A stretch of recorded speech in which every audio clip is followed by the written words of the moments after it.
na po ang kalsada. Ayan, Tatay Digong. Kaway lang, Tatay Digong. Marami, oh.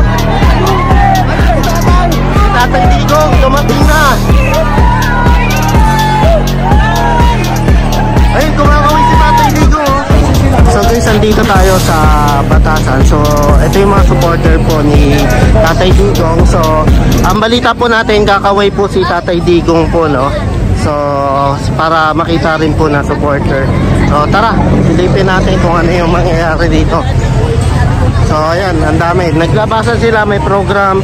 Dahil nga natutuwa si Tatay Digong na may mga supporter siya. Nakita niya mayroong nagpakita na ng suporta yung mga tao dito kay Tatay Digong. So at least kahit makaway po ni Tatay Digong yung mga supporter niya, pero hopefully makababa po, no. Pero yung pinayagan daw yung kakawayan. So kakaway daw si Tatay Digong. So nandito tayo sa Batasan. Doon na yung House of Representatives. Dito yung naganap yung program. Dahil nga hindi sila pinayagan doon sa pinakaharap, maraming mga VIP. So doon sila nag-program, no. So dito, like and share nyo mga kapitay. Pa-like and share, pa-like and share. Eto na, papunta na si Duterte. Tatay Digong kakaway. Pre, kakaway. Nako, eto na si Tatay Digong. Oy, maganda kung bumaba si Tatay Digong mag-speech, no. So ayan, ito yung mga lahat ng supporter, no. Then marami pa doon. Ito na, nagpakita na yung mga supporter ni Tatay Digong. Protect PRRD. Saludo sila kay War. Ito si Attorney Vic. Pahaba. And dami, guys. So nandito pa rin po tayo sa labas kung saan magkakaroon. Kasi yung hearing ng Quadcom. So kahapon na-cancel pero ngayon po ay tinutuloy. So 100% dadalo po si Tatay Digong. So ayun yung inaabangan po nila. Itong support na ginagawa po ninyo, sir. Ito ay pagbibigay paggalang sa pagbisita ni Pangulong Duterte dito sa Lungsod Quezon at pagkilala sa kanyang nagawang kabutihan doon sa War on Drugs. Alam niyo itong Batasan Hills, Barangay Batasan Hills, very very significant dahil nandito si Konsehal Rani Ludovica na dating barangay captain ng Batasan Hills. At lahat ng residente dito sa Batasan Hills alam kung gaano katalamak ang problema sa droga. Alam ni Konsehal dating Kapitan Rani. Pero nung namuno si Pangulong Duterte, lahat sila'y nagbenepisyo, nawala yung masasamang loob. And they were able to reclaim the streets, the roads, at yung lansangan laban sa mga masasamang loob. And this is our way of thanking President Duterte and showing our unwavering support. Kasi dito sa pinapakita po ninyo na suportado nyo ang war on drugs na Duterte administration. Yes, because you and I, we also have our own personal war on drugs. Before you were admitted into your work, they asked you for a negative drug test.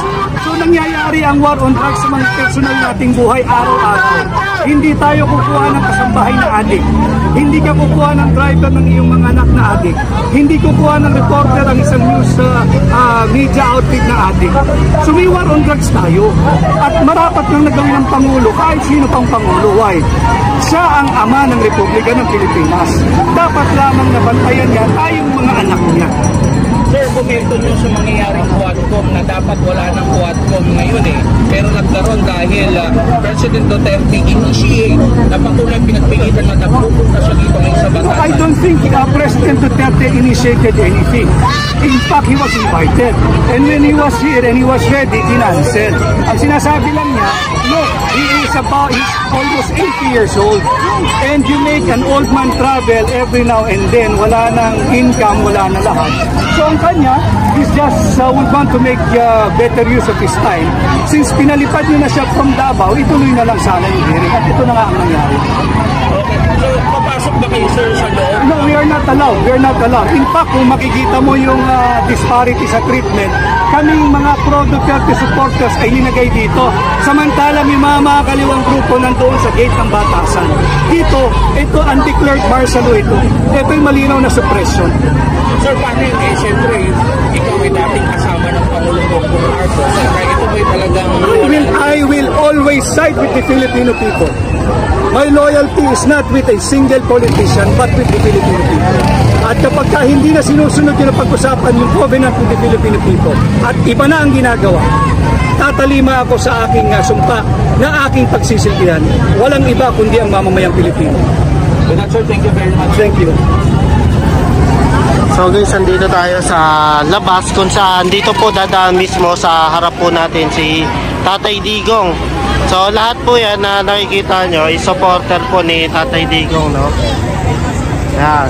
So dito, hanggang dito, so possible dito mag-umpisa. Hopefully na, kasi kakaway daw 100% kakaway. So hopefully na bukod sa kaway, ayan.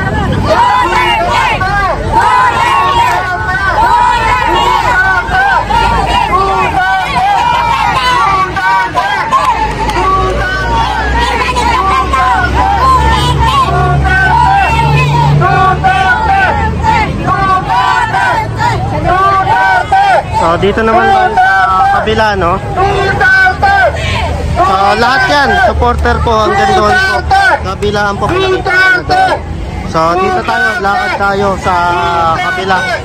Nagpakita po ng suporta ang mga supporter po ni Tatay Digong sa gaganapin pong hearing po sa Quadcom. Natuloy po ang hearing at 100% po matutuloy po si Tatay Digong. At parating na raw, nasa biyahe na. So inaabangan natin yung pagkaway ni Tatay Digong, no? So ito yung pinakadulo. So nag-aabang din yung mga media. Protect PRRD, yes to war on drugs. Ayan. Oy, may sumayaw na. May sumayaw na. Kakahintay ko ito, PRRD. So abangan natin yan. Sa ganyan, no, kapag nakita niyang yun, no? Sabay-sabay, you know.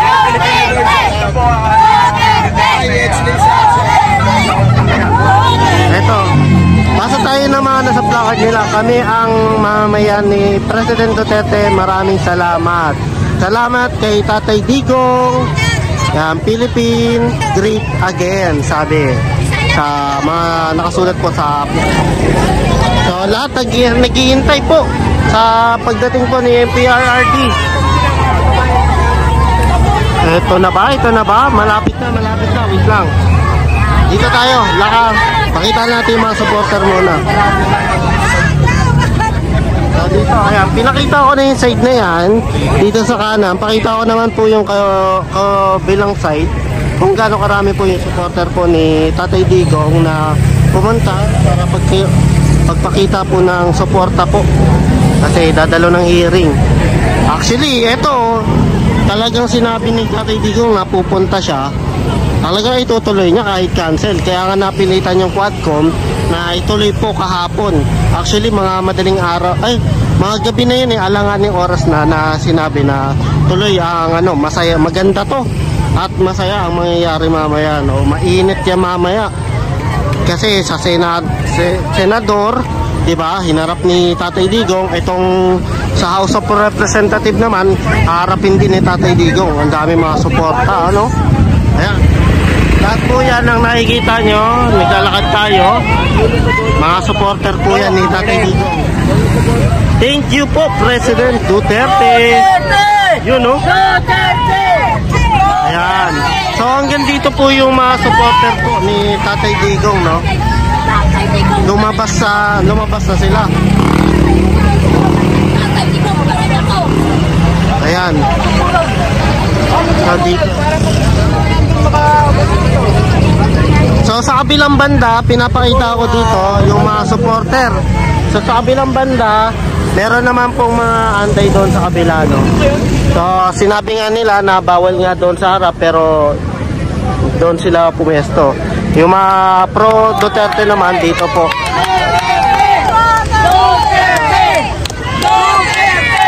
You know. maraming salamat, Tatay Digong. Abangan natin doon mag-uumpisa si Tatay Digong eh. Malaman kung doon. So abangan natin yung pagbaba niya. Uy, malapit na. Ayan na. Malapit na.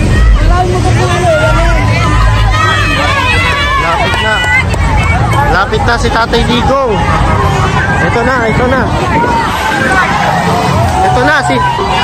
si Tatay Digong. Ito na si Tatay Digong, guys.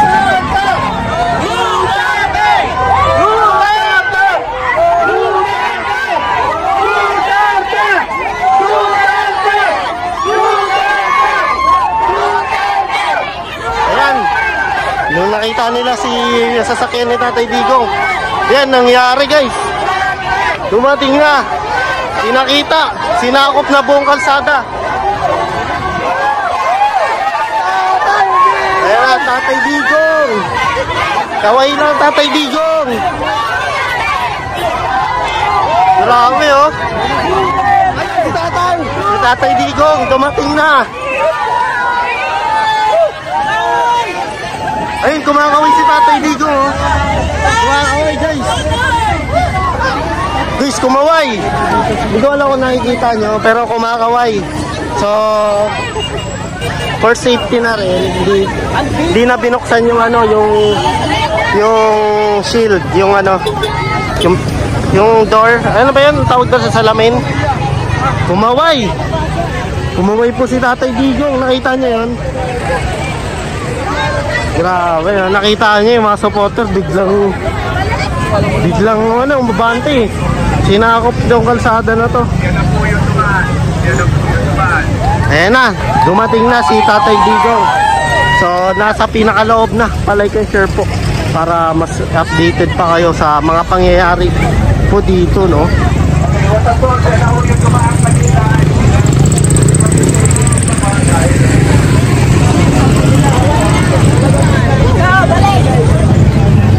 So, ayan. At least kumaway. Kumaway po siya, kumaway po. Oo. Kumaway sa sa lamay. Nakita ako eh. Kumaway. Kumaway si Tatay Digong, no? Ayan, no? Sila ate. Ayan, nakita ko rin. Kumaway si Tatay Digong. Kumaway, no? Legit. For safety reason lang. Oo. Ayun. Kumaway po si Tatay Digong. Nakita niyo, no? Nakita ko, ewan ko kung nakikita ng camera ko. Pero nakita ko personally, kumakaway siya sa loob po. Ayan. So, abangan nyo na ang magaganap doon sa hearing sa WADCOM. Good luck. At eto, pinakita na rin po ng mga supporter yung niya, yung suporta. Tuwang-tuwa si Tatay Digong yan. Ganado yan sa hearing. Asahan nyo, ganado yan. So guys, palike and share po. Ulitin ko, ito yung mga supporter po na sa likod po natin. Mga Pro Duterte po yan. So, abangan nyo po yung mga magaganap po mamaya. So, sana nakalike po kayo, nakashare po kayo. Ito po yung update po natin dito po sa Batasan. Kung saan magaganap po yung hearing.